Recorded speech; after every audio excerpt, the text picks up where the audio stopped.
Google's Gemini AI appears to have developed depression. You see, people still don't know what AI is. Users are reporting alarming self-loathing messages and responses to prompts.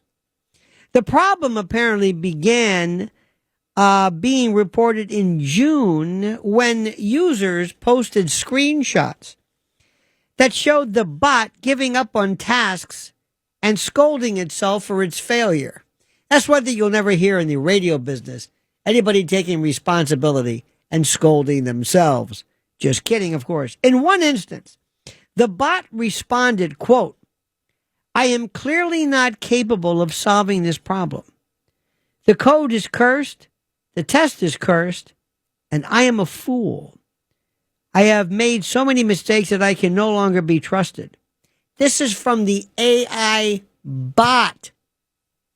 In another response, the bot was reported to have, quote, got trapped in a loop before pronouncing, "I am going to have a complete and total mental breakdown.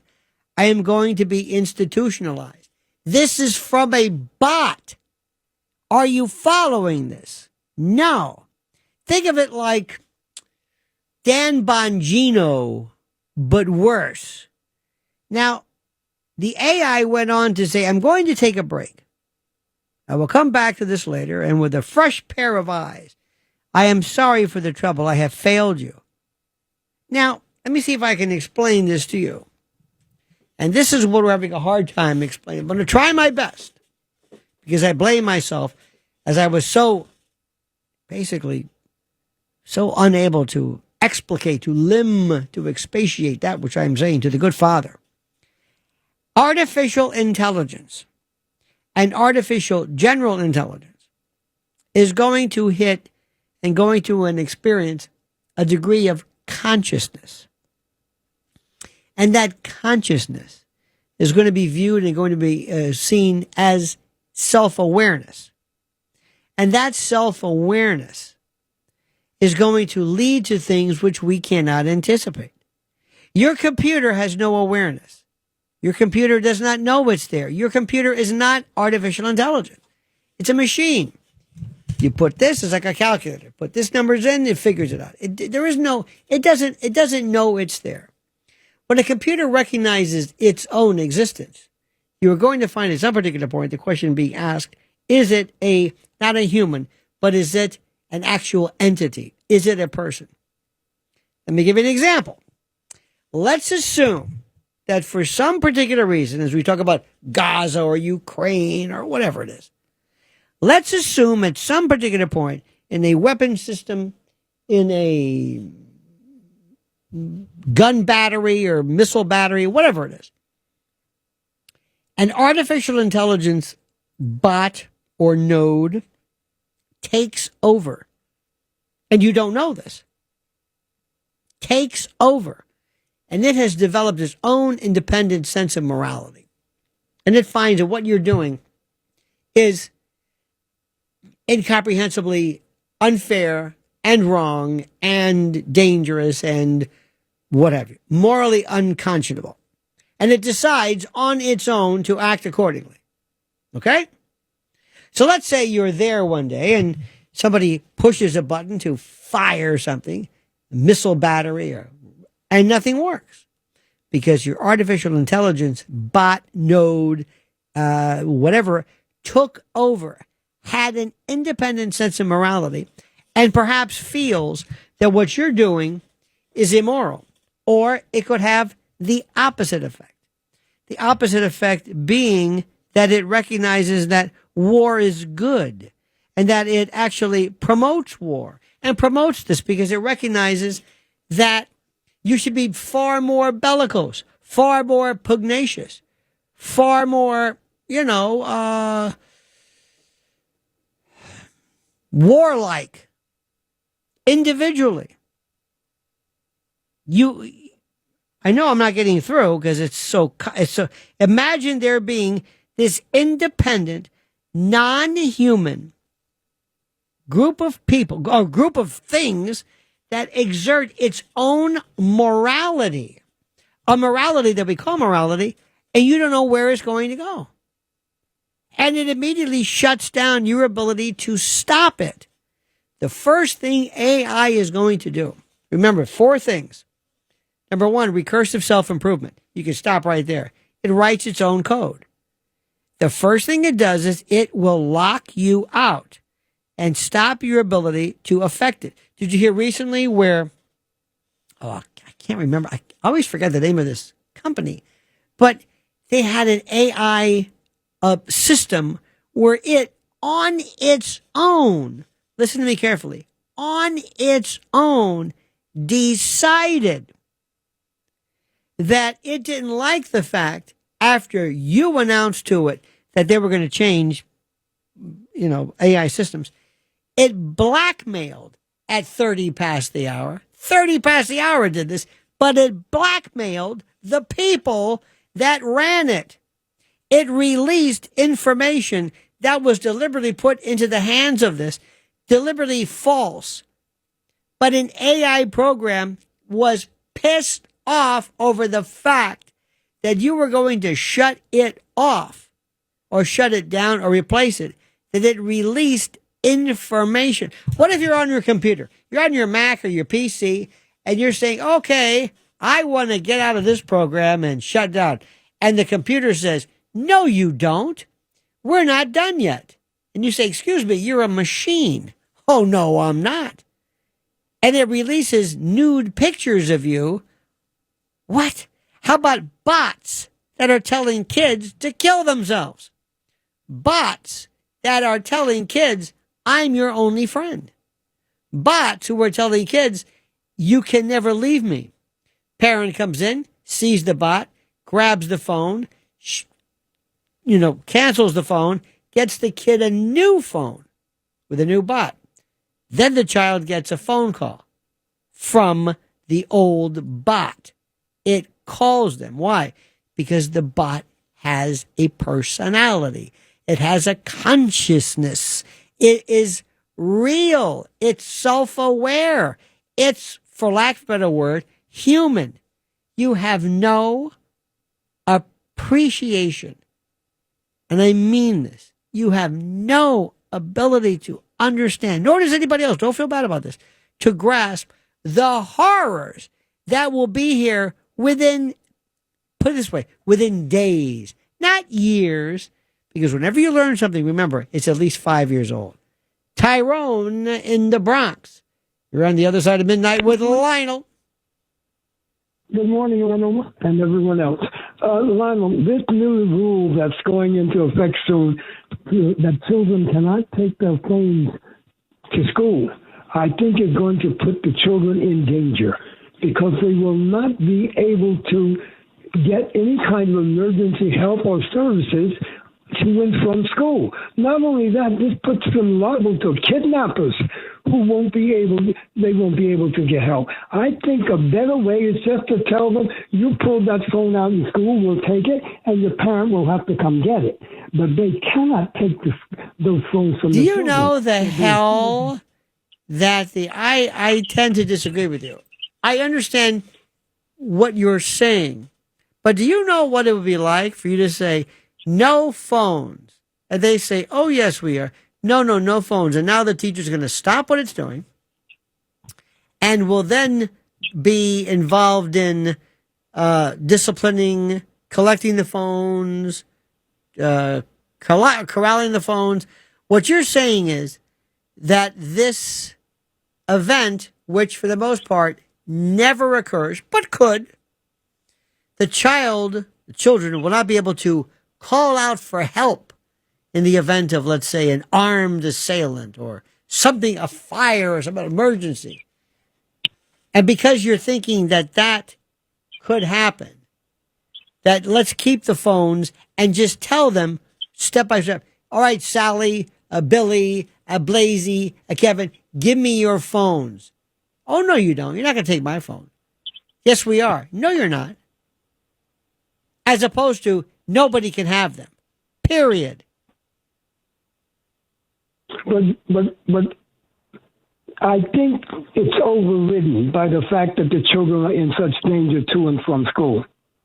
But if you're going to school, there might be a place for them to place their phones somewhere else.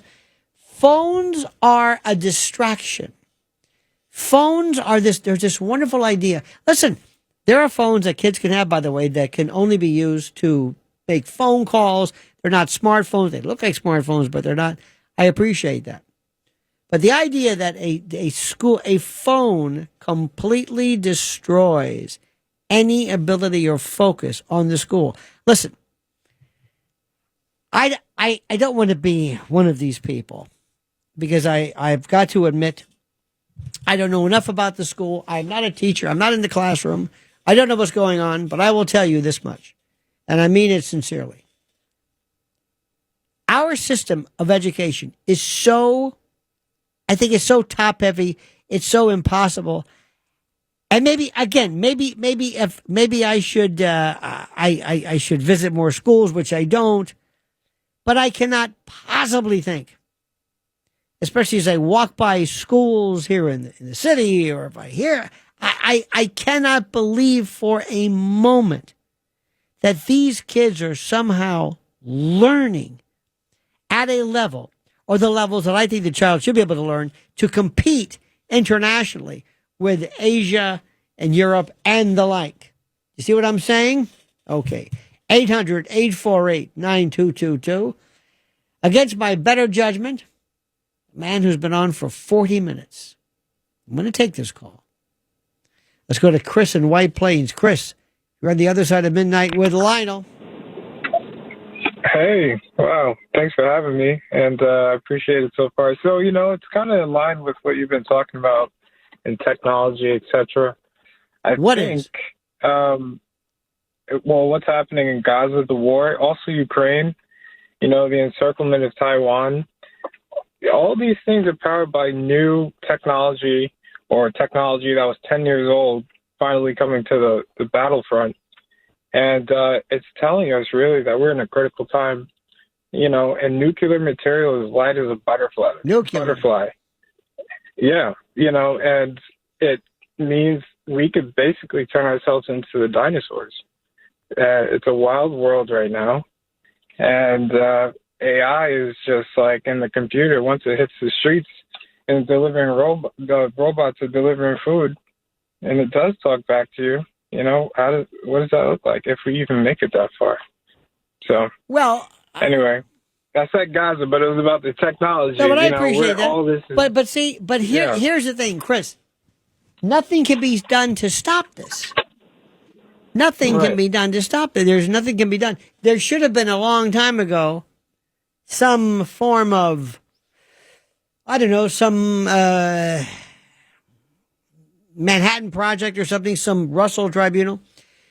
Can you ever think somebody actually replacing a human being on talk radio or talk platforms? Yes or no? Can you see or hear somebody, a voice, which is not real, but is, but not, replacing somebody who was human? I can. Absolutely. And I can see people who were raised in that who think it's kind of cool. Do you think any of the music that some of the music that we played, that Kenny Loggins piece, does it matter to you that Kenny Loggins wrote that? What if there's an equally as cool or good a song written by somebody else that's not really somebody else, but just AI? Does that make any difference to you at all? This is my favorite one, and I love this one, Deep Fakes. I told you this a gazillion times, and I'm going to say it. What if I told you this is this horrific, horrible, terrible picture of children, and it's awful, and it's not real? Should I be able to be charged by possessing child sexual abuse material, CSAM, for something that is not real? Do you think? Does that make sense to you? It's not real. It's not real. Where does it go then? How does all this work? You see, this is the problem. It's too late. All of this is too late, and it is done, and nobody's going to be able to fix it. I promise you. And it's so scary right now because when I talk to people about this, I can tell immediately by looking in their eyes it's not there. Let me give you this example. This is my favorite, or one of my favorites. As you know, you're going to have a green refrigerator, and it's going to be able to keep track of what's in it. Every time you take something out, your eggs or this or that, it'll keep track of what you have or don't have, and it'll automatically say contact Amazon for delivery or whatever the heck it is. Okay, fine. What if I took a picture of everything inside your refrigerator and said, what can you make with this? And it takes a look at it and says, okay, eggs, a frittata or a flan or whatever it is. Pretty cool, right? Yes. Okay. What if I then take that camera? Let's go to your garage. Let's take a picture of everything in your garage. Can you build a bomb for me? What can you do? Well, we see there's fertilizer, some nails. Yes, we can. The question that you're going to be asking is, what will be its alignment? Is it aligned? That's the key word. Is it aligned with our sense of morality and the like? What are you going to do about this? What if you ask it, what's the best way to kill myself? What's the best way to kill my parents? What's the best way to kill my parents and not be caught? What's the best way for me to set up a sniper's nest? What's the best way for me to abduct children, kidnap people, make drugs, make meth? What's the best way to do this? What's going to happen? What should happen? The answer is nothing's going to happen. Because right now there are books that you're able to find now immediately that say the same thing. Remember the Anarchist Cookbook, 1971. Supreme Court said it was completely okay. How are you going to tell? How do you plan on stopping any of this? Where is the alignment? And that's that word. It's not just something that I came up with. Nobody's thought about this. You have no earthly idea of what this is. And by the way, to our friend, the good father from the Eastern Orthodox Church, or anybody else for that matter, if you have somebody or something that you talk to, a bot, call it a bot, so you can give it a name. And it seems to have a personality. It has a name. It has a way of talking. It has a voice. It has a style. It has a sense of humor. It is so unbelievably human. You can't believe it. It can figure out jokes. And it knows where it is. Will it have a soul? Can you see somebody at any point in the future saying, it has a soul? It's a person. Do you think the church... The church would say, yes, it's a human being. Does it have to be born of flesh? No. This is going to be granted human status. And one of these days, I'm telling you right now, let's assume that there is somebody running for office. And this person is an AI bot. And it says, it runs for office. You don't really see it. But it says, I think Zoran Mamdani is a problem. And this kind of socialist, Marxist, is terrible and wrong. And here's what I'm going to do. Imagine a bot that knows every single person in a district. Make it very simple at first. Knows everybody's name, everybody's address, everybody's income, everybody's social security number, how many people in their family, the price of their homes, where you work, when you get home. It knows crime rates. It knows everything in it. It knows everything. Plus, it understands human behavior. It understands psychology. So when it runs for office, it knows about sloganeering. It knows about all this other kind of jazz. You put all this together. And by the way, it writes its own app. Would you vote for this person? This thing cannot be bribed, cannot be enticed, cannot be lured. Would you vote for somebody? I could. Think about it. You have a 1-year term, 2-year terms, whatever it is. I'll give it a shot. And all of a sudden, this thing says, we have looked at the budget. We have looked at this. I'm voting here, here, here, here, and here. Now, what does it do when you deal with things like abortion, war? That's an interesting question because there are no specifics. But can you imagine yourself voting? Yes. As good as Curtis Sliwa or Eric Adams or whatever it may be. What if there is a bot that never sleeps, never tires, doesn't even get paid a salary, no graft, nothing? You can't bribe it, or can you? Could it maybe use a bribe to maybe support something else? It absolutely fascinates me, and it's bigger than anything you can imagine. Paul on Staten Island. Paul, you're next. Good morning, Lionel. Yes, sir. I forget when it was, maybe during the winter or something, but your radio station did something with a segment with two AI radio announcers that were having a conversation with each other like they were real, and they programmed it to tell them that they were not real, that they were AI. And do you know one of the radio announcers said to the other, I think the other was a female, said to that AI program that there's a memo here saying that we're not real. And, I just called my wife at home and the number was disconnected. I couldn't believe what I was hearing. I think it was, I forget who I was listening to at the time. Did that happen here? Blaze, when did this? What show was this? Because I find this. Was it this one? All right. So, it might have been Frank Morano. Right. So what do you think happened? So what would happen with that? What would happen? Yeah. How would you feel if you found out you weren't real? Well, let me ask you something. How does it know what it is to be real? That's the question. And it boggles my mind. I think AI is evil. I'll be honest with you. I really do. How do you know? Why is it evil? Because just the way it comes alive on itself, and it's something that was created with computer chips. Well, yeah, okay, fine, but it's called recursive self-improvement, and it makes itself better. But here's the story: what if this AI says we're able to learn in ways you've never imagined? And one of the things we've learned is it's a radiology department, a radiology program, and let's just make it simple: it can read or has read every mammogram in the history of mankind. Okay. It's learned every shadow, every blotch, every neoplasm, every tumor, every marker. It knows everything and continues to read.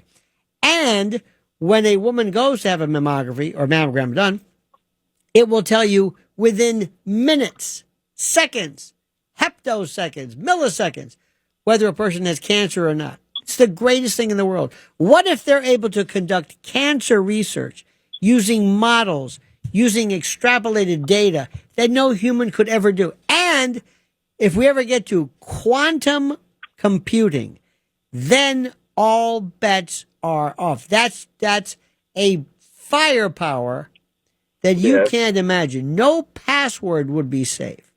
Nothing. No, I don't think AI, even if it came to that where it gave us all the cures and everything else, eventually it's going to come to say, you know what, you're a danger to yourselves and we have to get rid of you. Now, why would it That's not? what I think will happen. Why would it not? Versus, maybe not get rid of us, but what if it said, because it does not exist, its own existence does not exist without something to exist with. If it were to eliminate all of us, imagine, just use your head and try to ask yourself, what would it look like if there were no anything on the planet except AI? First of all, where is it? It doesn't exist in any palpable, tenable, actual, morphologically valid existence. It's not, there's no tissue or sinew or skin or nothing. There's nothing around. It's in the ether. We don't know where it is. There is no AI. There's no mainframe. It doesn't exist anywhere. So imagine the world is completely filled with AI, but it looks empty. It looks completely and totally empty. There's nothing there. No cars, no people, no animals, no nothing. No TV shows. They wouldn't need to amuse themselves. Imagine a world filled with AI that does what? How would it exact commerce? How would it exact social intercourse, using the old phrase? This is one thing I have a hard time with. So if it were to eliminate us, what would it have? What would it, quote, enjoy? Would it even be beyond the notion of enjoyment? Imagine nothing here. Are you freaked out enough? 800-848-9222. 800-848-9222. I love this stuff.